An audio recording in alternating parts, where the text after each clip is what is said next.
And we're down here today talking about the Roussillon. Essentially, we're kind of discussing the diversity from history and soil, grape varieties, regions, and ultimately sort of the revolution in winemaking that's happening there. We've talked a little bit about some of the styles from the dry wines to the vins naturels. So discussing kind of table wines from white to red to rosé. When we spread the sort of word about the Roussillon and what's happening and how these wines work at our table, how we can sell them, and how they work in our businesses. But what you can actually see is how some of the soils actually follow these rivers that we're talking about.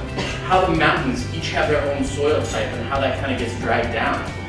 So these are all of our different soil sets that we see in the Roussillon.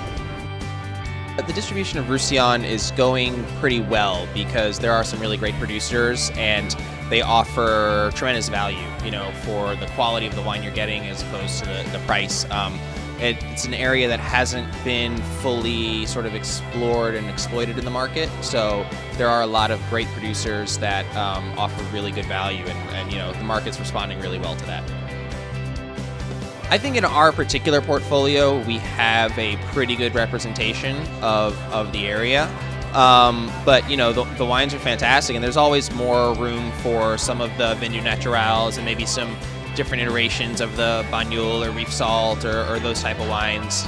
A traditional pairing would be to have something like rich toffee, caramel, chocolate, but with the short rib that was paired with the wine, it was actually a very nice complement. The savory did very well with the root celery puree, and it kind of enhanced the slight sweetness in the red wine essence in the sauce. It doesn't necessarily need to be paired with food. It's very nice on its own. You can crack open a bottle, have a glass, and because it's fortified, you could put the cork back in it and then go back to the wine weeks later and it's still tasting and expressing very well.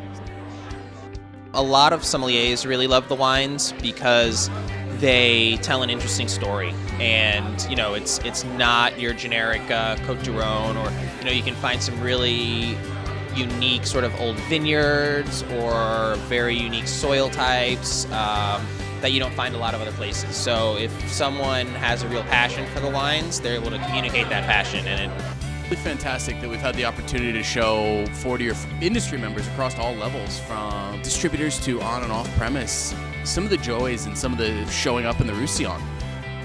It was fantastic to see people coming up and actually asking for refills on equally every wine that we poured across the board. And there was a diversity of style, from some more traditional to some more modern winemaking, whites to reds, and the vins naturels.